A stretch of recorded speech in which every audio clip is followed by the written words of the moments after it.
Estamos no ar na Escola de Mação. Vamos lançar este podcast. Estamos no ar na Escola de Mação. Vamos lançar este podcast. Bom dia e sejam bem-vindos a mais um podcast da nossa rádio AEVH.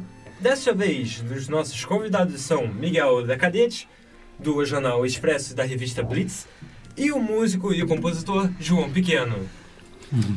João, agora vou eu começar a entrevistar aqui os nossos convidados. João Pequeno, quando você era pequeno, não sei no sentido figurado, já pensava em ser cantor ou compositor?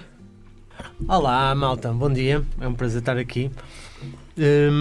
Já quando eu era mais pequeno, sim, acho que a partir dos 7 foi assim a primeira vez que eu tive contacto com música, não com este tipo de música que eu faço agora, com rap, mas lembro-me de ter uma banda com os meus vizinhos do meu prédio e fazíamos música em baldes e em teclados Casio e o que aparecia na altura. Já sou mais velhinho que vocês, era o que havia na altura nas arrecadações, e depois chegava a casa à noite e fazia umas letras. E é assim talvez as minhas primeiras memórias musicais. Antes disso tinha o meu pai que tocava bateria assim em momentos familiares. Eu já achava aquilo fascinante e percebia que era qualquer coisa que me dizia a música. E talvez no quarto com os meus irmãos também haja uns vídeos de nós a fazer playback com raquetes de ténis, a fazer de guitarras e spray laca da minha mãe a fazer de fumo. E talvez sejam assim os primeiros vestígios de música. É isso. Então, um dos grandes motivos para você entrar na sua carreira musical, acredito que tenha sido o seu pai. Foi baterista em assim, algum tipo de banda? Ele acabou por nunca se profissionalizar, foi músico. Estava aqui a contar, antes de começarmos a gravar, que tinha sido músico ainda na garagem com o Rui Veloso. Clássica música na garagem. Sim. E depois, a partir daí, fez demasiados filhos que não permitiu seguir a vida na música, mas eu estava a contar por curiosidade que dos 4 primeiros filhos de um primeiro casamento e de 2 do segundo, acho que todos eles saíram virados para as artes, por isso é uma sina tramada. Acho que vem daí, acho que é óbvio, ficou óbvio. A sua família, no geral, é toda assim ligado com meios mais artísticos? Divide-se entre o mais velho é designer, ainda hoje é designer, mora em Munique e faz isso. O a seguir, que está ligado às finanças, não é profissional da música, mas é provavelmente o meu braço direito em toda a parte da composição, porque eu, para além de escrever as rimas, sou que faço os beats e a parte instrumental e toco alguns instrumentos e assim. E então tem um grupo de WhatsApp ainda com esse meu irmão que está nas finanças, que na verdade é quem me manda os maiores riffs de guitarra e assim, que eu depois transformo em músicas. Estamos ligados. Depois a seguir tenho um irmão ator. E as 2 miúdas, apesar de não estar, as mais novas, apesar de não estarem a fazer música, são quase sempre os meus coros nas minhas músicas. Ou seja, a música Mundo dos Grandes, que hoje foi com o vosso coro, na gravação, se vocês ouvirem bem, está o Miguel Cristovinho e por trás são as minhas irmãs, vezes 10 takes. E houve assim alguma música que foi mais impactante na sua carreira, ou mesmo estou aqui com uma ideia, estou aqui com um pensamento que não sai à cabeça e depois ouvi naquela música e sentiu como ficou suave? É engraçado porque eu normalmente as ideias vêm-me assim catadupa, tipo nos sítios mais inapropriados, quando estou a tomar banho, quando estou a conduzir, quando estou à meia da noite acordo com uma ideia e tal, e aquilo vou guardando, e normalmente desde esse processo. E eu tenho uma forma muito específica de fazer música, que é, eu ouço já muito pronto na minha cabeça. Ao contrário de alguns músicos, não faço muito por experimentação. Tocar 2 acordes na guitarra ou no piano, olha, isto soa bem e vamos desenvolver. Normalmente a música já me vem muito pronta. Então desde aí até ela estar realmente pronta, acaba por passar por um processo em que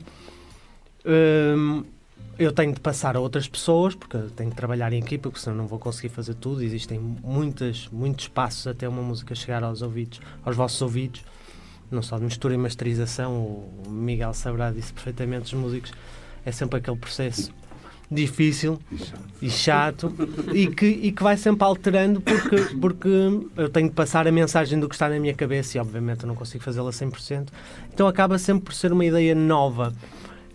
Às vezes acontece isso, eu olhar para uma música, acontece isso raras vezes, de olhar e dizer assim, é mesmo isto que eu ouvia às 3 da manhã quando acordei e tive esta ideia, mas normalmente sofre ali uma transformação e acaba por ir para outra coisa da qual nós vamos nos apaixonando e ganhando um amor, porque tem de haver ali um desapego da nossa ideia à meia da noite, sim, até ao objetivo final.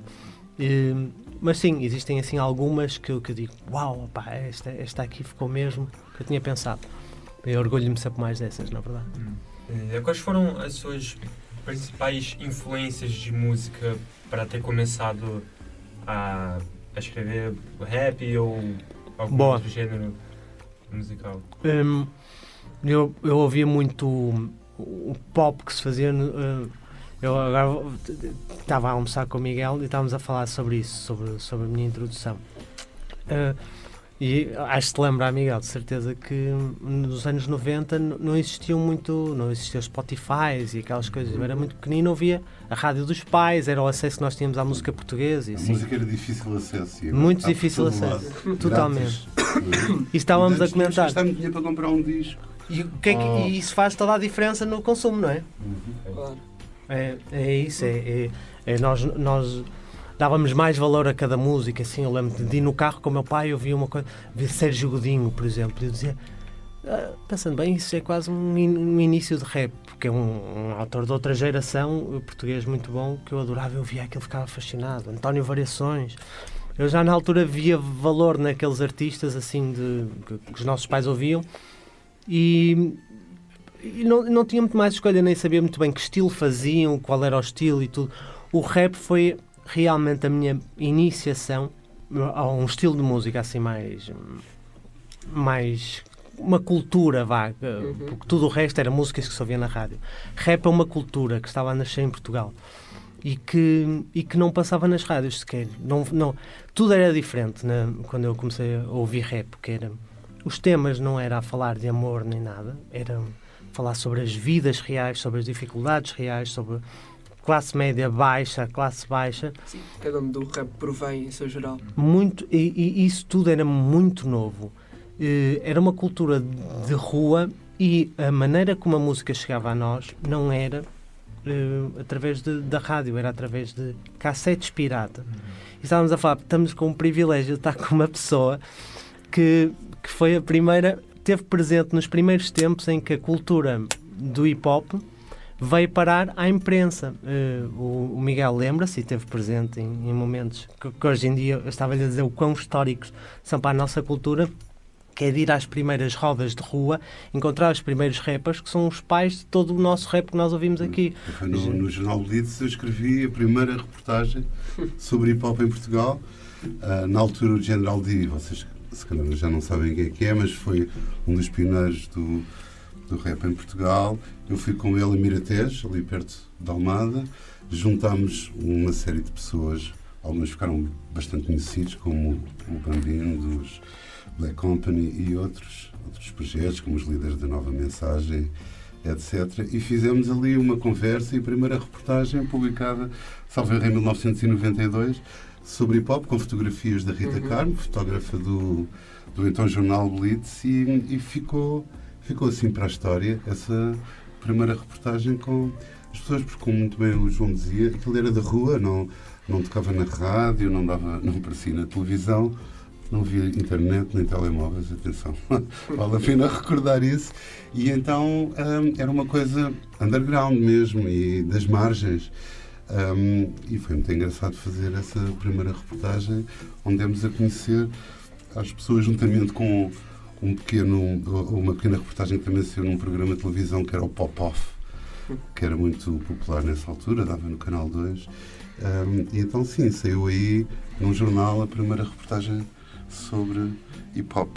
Deixa-me só dizer que é engraçado, porque eu só fui introduzido ao rap muitos anos mais tarde, mas era de tal maneira ainda novo que aquilo que nós íamos beber e onde é que isto nasceu e quem são os pais e quem é que começou este movimento todo, era buscar 10 anos atrás esta reportagem, tanto na televisão como na revista, de saber como é que isto tinha chegado cá. Então foi assim, havia umas cassetezinhas, uns amigos do meu irmão, que na altura eu comecei a pintar grafites, e eles chegaram lá à casa com essa, era bem que a banda sonora de quem fazia grafites, e eu comecei a ouvir aquilo tudo e a tentar procurar mais e mais e mais, e era... Hoje em dia não há tanto isso. Estou a pensar se vocês têm assim, algum estilo de música que eu possa dar esse paralelo de como é que funcionava, mas é quase que um batismo. Deixa-me ver o que é que há mais aqui. Eles não falam muito, é tudo meio em código. Eu tenho de ser proativo a descobrir o que é que se passa nesta cultura. Que calão é que estes estão a dizer? O que é que isto quer dizer? Já percebi que estes estão picados, ou que estes são de zonas diferentes, não sei o quê. Íamos todos beber às mesmas fontes. Foi muito curioso que há uma hora atrás estávamos a falar, a explicar ao Miguel, tipo, o quão isso é importante e falado hoje em dia nos documentários sobre o rap, que hoje em dia é mainstream, no Brasil, em Portugal e tudo, que vem desde os anos 90, e que na altura se calhar é tipo, deixa-me ver o que é que estes miúdos estão agora a fazer, e aquilo podia durar 2 dias ou, como se viu, 30 anos. Pois. É muito interessante porque isso, na altura, os jornais, e não só os jornais, mas as rádios e televisões estavam muito preocupadas a mostrar o que havia de novo. E o que havia de novo era, uma das coisas que havia de novo, era o hip-hop e todos estes projetos que então começavam a aparecer em Portugal. E às vezes eu próprio me pergunto como é que eu, nascido de pais que cresceram em Mação, de avós que nasceram em Mação, como é que fui parar a um jornal e como é que acabei a fazer a primeira reportagem de hip-hop em Portugal. Mas isso nasce um bocadinho da dedicação, eu acho que pode-se dizer até um bocadinho da loucura que eu tinha e que todos nós temos por alguma coisa em particular. No meu caso era jornais e música, não é? Então eu queria saber tudo sobre música, saber tudo sobre jornais, até acabar a escrever num jornal e pronto, se me dissem um conselho isso, olha, dediquem-se àquilo pelo qual vocês têm uma loucura sadia, pelo qual têm uma predileção especial, agarrem isso com as mãos, os pés, a cabeça, as orelhas e dediquem a vida toda a tratar de serem juniores nessa área. Totalmente, concordo. Eu acho também que o rap, por exemplo, é um estilo musical que eu gosto de ouvir e eu morei em Almada até agora, a maior parte da minha vida, e eu lembro-me sempre que uma pessoa saía à rua, mas estive a ver ali uns vídeos, porque depois posteriormente foi criada a Liga Knockout, que pronto, não é tanto o improviso como, por exemplo, no Brasil, as rimas normalmente são muito mais com o improviso e com o beat no momento, e a Liga Knockout é mais rimas preparadas. E eu lembro-me ainda... Só uma parte, acho que começou por ser improviso, depois é que transformou, mas é verdade, não é? E eu lembro-me de ter um caderninho e ir ao fim das coisas e ir escrevendo, e depois eu ia para a rua de trás e ia dizer, olha, vamos dizer, o Manel, anda cá, mas na altura, né, já tínhamos os telemóveis, alguém punha uma coisa e começávamos ali a rimar. Eu ainda tenho vídeos de eu ainda muito pequeno com outras crianças ali todas reunidos numa voltinha, e que era muito engraçado, porque no fundo também são algumas das poucas lembranças que eu tenho de lá. Eu tive exatamente as mesmas memórias de rimas? De vez em quando. Então agarra-te a isso. É isso que queres fazer. É mesmo? Não pode ser um part-time, tem que ser a vida toda. Quando é sério. Mas pronto, essas rodinhas que estavas a falar começaram naquele ano, aquele grupo, em Almada, Miratejo, é um bairro ali da Almada, não sei se conhece a zona. E pronto, e começou exatamente assim. Deve ter sido esse cenário que o Miguel viu, não? Sim. Éramos muito levados pelo General D, que foi um dos pioneiros em Portugal. Considerado um pai. O General D editou o primeiro disco de rap e hip-hop em Portugal, chamava-se Portugal é um Erro. Portugal com 3 capas, uma alusão ao Ku Klux Klan e aos racistas. E foi ele que nos ajudou também a juntar algumas pessoas, porque não havia pessoal conhecido. Juntou e reunimos-nos todos ali no Miratejo para fazer fotografias, falar e escrever essa reportagem. Isto, eu acho que já disse, foi em 92, portanto já foi há alguns aninhos, não é? Vocês ainda não eram nascidos. Mas dando um salto para agora... Mas o que vale a pena reter é realmente, olha, uma pessoa gostar do que faz e fazer com muita dedicação e devoção. E levar isso às escolas. Exatamente. Isso é o mais importante. que é para sabermos que se tentarmos vamos ter sempre uma oportunidade. A sorte dá muito trabalho, não é? E então temos que dar tudo. Podemos ter o maior talento, mas se não nos dedicarmos e se não soubermos o que é que os outros estão a fazer e o que é que eu quero fazer, não é? Até encontrarmos a nossa voz, tudo se torna mais difícil. E então é importante uma pessoa empenhar-se realmente naquilo que gosta para poder ser alguém. Mas sim, só para fechar aqui o ciclo disso do rap, diz-me tu com a tua idade, quais são, por exemplo, diz-me aí 3 ou 4 rappers que tu ouças. Então, eu ouço muito Boss AC, Ok. ouço Mundo Segundo, gosto de uma música que eu gosto de ouvir.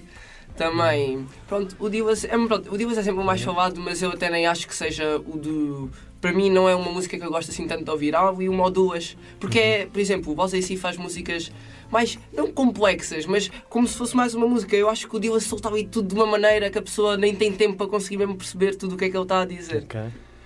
Ok, não, porque é isto, resumindo, aquele grupo que estava lá em 92, General D e tudo, influenciaram pessoas como, também estava lá o Bambino. E o Sam da Kid. Pronto, eu ia falar nisso. Exato.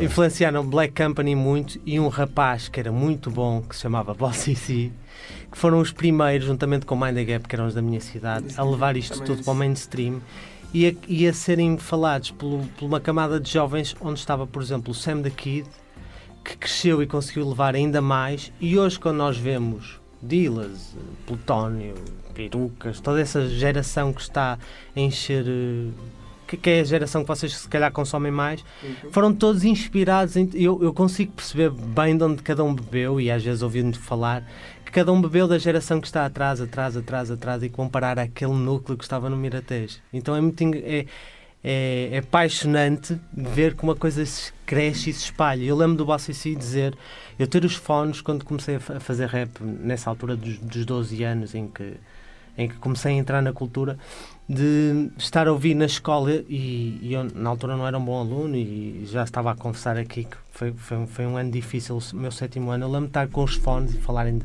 Boss AC, eu nem sequer percebia como é que se escrevia, Boss AC, o que era.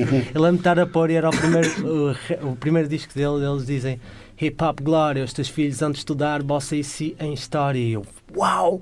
Este tipo está a dizer que um dia vamos ser tão grandes, vamos estar nas escolas, e aquilo parecia-me estavam dois universos opostos. E hoje em dia estou eu, que também canto rap, numa escola a falar para as pessoas e a ser convidado pela... Ou seja, isto é possível. Este obrigado match. pelo convite. Obrigado pelo convite. Olha, eu não sei se o Sam daqui está a ser... Se você está a ser estudado em História, porque devia, porque é realmente o meu pai em muitas das coisas, mas é bonito saber que as novas gerações, eu e os mais novos, conseguimos estar nas escolas assim e conseguimos fazer esta ponte. Por isso, obrigado por finalmente cumprirem aquilo que o AC disse. E em questões assim desses projetos de ir em escolas, como é que é a experiência de levar esse cenário de música para escolas e adaptar Ok. ao ambiente? É muito fácil e muito orgânico. Porquê?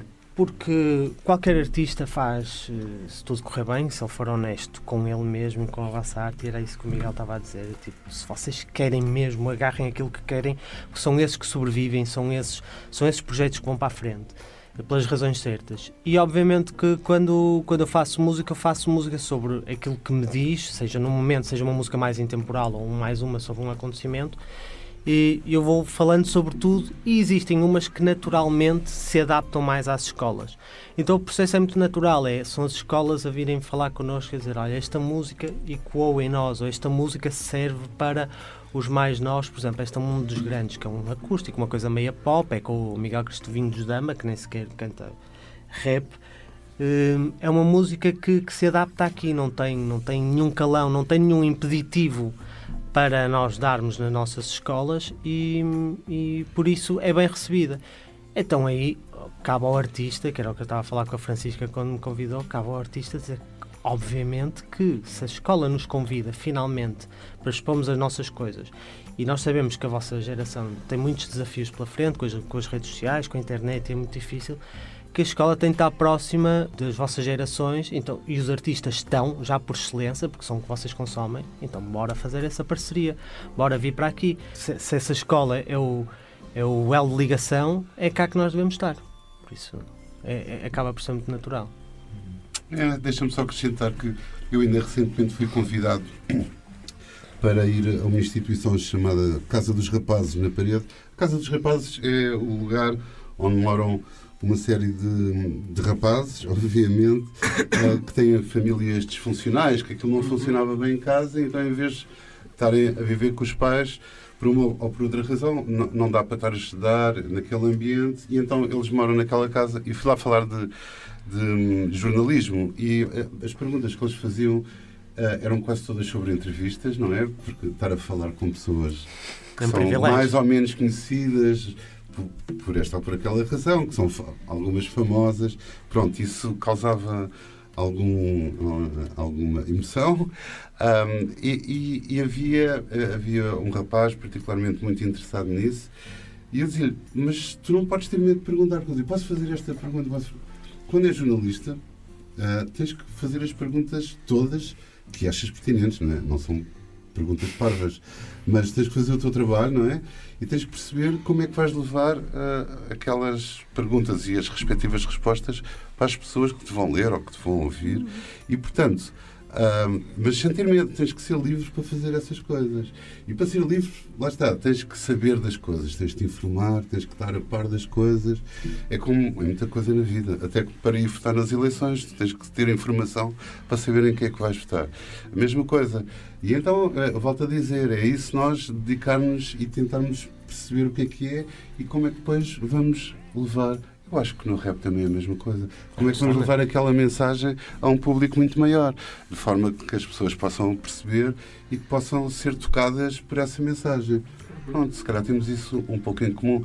Aliás, o hip-hop no início era um pouco como uma rádio que dava notícias sobre a vida em bairros mais desfavorecidos e tudo mais.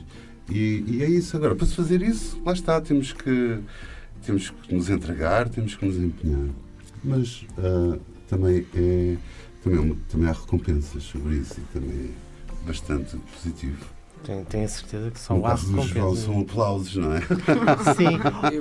E não só. São marcos, não é? Mesmo aquelas conquistas que ninguém está a ver, que não são aplausos. Por exemplo, há uma coisa que me emociona muito, que é pertinente falar. Eu hoje vim aqui tocar uma música que se chama Mundo dos Grandes. Eu, na minha cabeça, resumidamente, eu comecei a fazer rap no 7º ano. No 7º ano, a única vislumbre que eu tinha de que isto um dia podia acontecer era quando punha os fones e o Bossa IC dizia um dia onde estudar Bossa IC em História. Para mim era impensável.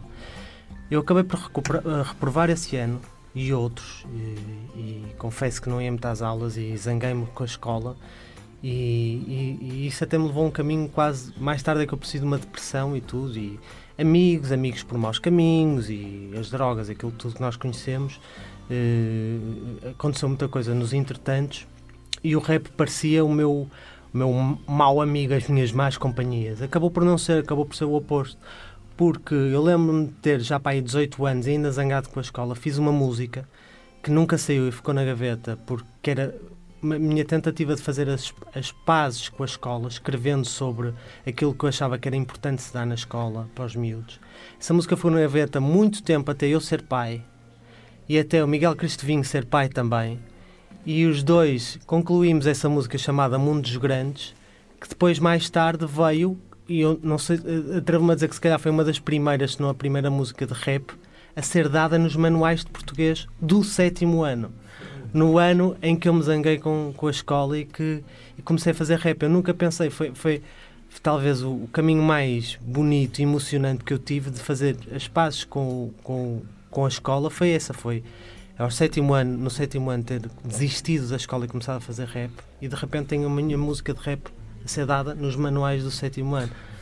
Vou deixar aqui um TPC, posso? Claro. Que é o João está farto de falar, e bem, do Bossa IC. Eu agora gostava que o estimável público fizesse uma investigação jornalística, quase, para saber o que é que quer dizer AC, o que é que quer dizer o A e o C do vosso AC. Hoje em dia ele não gosta que se saiba. Ele não gosta que se saiba. Não, é o nome dele, é mesmo o nome dele. É o nome dele. Mas, portanto, eu deixo aqui um trabalho de casa, saber o que é que quer dizer as iniciais AC, que fazem parte do nome vosso AC. Investigação. Isto mesmo. É engraçado, Miguel, dizer isto, porque hoje em dia, se calhar vocês vão chegar lá rápido. E se conseguirem, mandem aí nos outros. Não, está lá no fundo do Google. Esta está muito Pois, no fundo. agora, está nas últimas páginas do Google. que nós passámos 20 anos a tentar descobrir o que era. E agora sim, agora está lá. Mas nós não sabíamos. Ele não gostava. Ele não gostava. Pessoal, mais alguma perguntinha aqui para o Miguel ou para o João? Essa da carreira de música, ela, como você referiu, tem os maus caminhos, tem aquelas decisões difíceis de estar ali no balanço.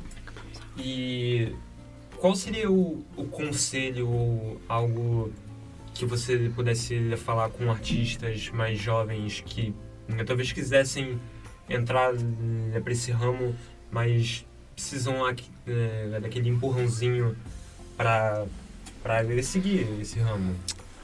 Boa. Olha, a coisa mais importante foi exatamente aquilo, foi a tecla onde o Miguel bateu esta conversa toda, que é uma coisa que se calhar hoje em dia pode ser mais difícil para as novas gerações, com tanta informação, com tanta distração, mas é isso, é foco. É conhecer-te a ponto de saberes o que queres. E a partir do momento em que sabes o que queres, é prego a fundo mesmo. E por muitas distrações que haja, é isso. Concretamente na música, o que é que eu fiz? O que é que eu diria ao João pequeno, ao João do passado? Olha, eu digo nesta música, talvez isto sejam bons conselhos, que é: não importa o que tenhas, background onde venhas, o importante é ter asas para voar. Vais cair muitas vezes, desistis do que pensas, mas nunca tenhas medo de errar. 2. Podes sempre aprender tudo o que quiseres saber. Se não souberes, não tem mal perguntar, que é uma coisa que as pessoas têm medo de perguntar, de se informar, de saber, de mostrar. Parece que se dá a parte fraca, de dizer eu não sei, parece mal, vou ser despedido, vou ser gozado pelos amigos. Nunca. Podes duvidar do que eu te digo, que às vezes também duvido, mas tenta não deixar de acreditar. Que eu digo. Já agora deixa-me acrescentar, da minha experiência como jornalista de música, é muito importante tocar para um jovem artista. Tocar seja perante os pais, o canário, o periquito, até chegar à meia arena. Há muitos passos para dar, mas é preciso muita prática e é preciso perceber quem são as pessoas que estão no público, o que é que elas gostam, o que é que não gostam, o que é que realmente tu queres dizer àquelas pessoas. E para isso só se faz com prática, não pode ser com teoria apenas em casa, e então tens que viver as coisas e apresentá-las perante pessoas reais, ok? Isso é muito importante. No caso dos jornais é escrever muito. Se tens coisas para dizer, se tens coisas para perguntar, é muito curioso essa tua rima, porque eu há bocado dizia isso mesmo, não é? Que tem que se perguntar e tem que saber o que é que se pergunta. E, portanto, é praticar sem ter medo de errar, como diz o João. E daí, é só daí que podem nascer as coisas. Totalmente. E agora lembraste-me só um apêndice a essa, no caso da música, que é um paralelo com o jornalismo, que é... o Miguel estava a dizer uma coisa certa, que é praticares para pessoas reais. Às vezes tu mostras uma música, ficas contente no momento em que a fizeste, vais mostrar aos teus pais, até gostam, aos teus amigos também, mas se mostrares uma amostra maior, às vezes tens surpresas, e às vezes a música que tu gostavas menos é que resulta melhor. Ou seja, tu tens de investir muito tempo e muita energia a o que eu chamo falhar. Falha muito, ou seja, foca-te naquilo que tu queres fazer e depois mostra, pratica, falha e aprende. Aprende o valor da falha, que é a falha. A minha filha dizia-me no outro dia: pai, eu não posso ter medo de errar, porque errar é só aprender o que não está certo, e isso é importante. Filha, aprender o que não está certo é metade do caminho para estar certo. É isso que faz falta. E no fundo é isso, até chegar ao Mel Arena, é fazer. Existe alguém que estava a falar disso, que era acho que era o trabalho das 10.000 horas. Precisas praticar 10.000 horas um ofício até que ele fique afinado. Esse é Por o isso, exemplo dos quanto mais Beatles. depressa começar. Antes de Olha, os editarem Beatles. Um disco que tiveram a tocar em Alemanha e Vejam a e carreira estavam dos em Beatles. Liverpool e Totalmente. contabilizaram e foram ver que antes de editar o primeiro disco eles tinham atuado 10.000 horas, tinham feito 10.000 horas de concertos. Exatamente. É isso, e olha, é um grande exemplo os Beatles para isso, e ainda hoje prevalece esse exemplo. Por isso, não tenham medo, mandem-se para aquilo que querem. Aposto que os vossos pais, por muito que vos condicionem ou que digam que não, provavelmente vão condicionar menos que os meus ou que os de Miguel, e toda a gente se aventurou. Por isso, a partir do momento em que tu acreditas que é aquilo, vai, falha, 10.000 horas para chegar o mais rápido possível, vai chegar lá. Então, para finalizar, muito obrigado, João e Miguel, pela vossa presença na nossa rádio. E foi, sem dúvida, maravilhoso estar com vocês aqui. E vão seguindo os nossos podcasts e acompanhando a nossa rádio da escola. E o pessoal. Nós é que agradecemos aqui o convite, Foi fantástico. muito bom. Boa Páscoa para todos. Boa e Páscoa. É isso mesmo. divirtam-se. É Obrigada. isso, muito obrigado por Obrigada. a experiência. Estamos no ar na Escola de Mação. Vamos lançar este podcast. Estamos no ar na Escola de Mação. Vamos lançar este podcast.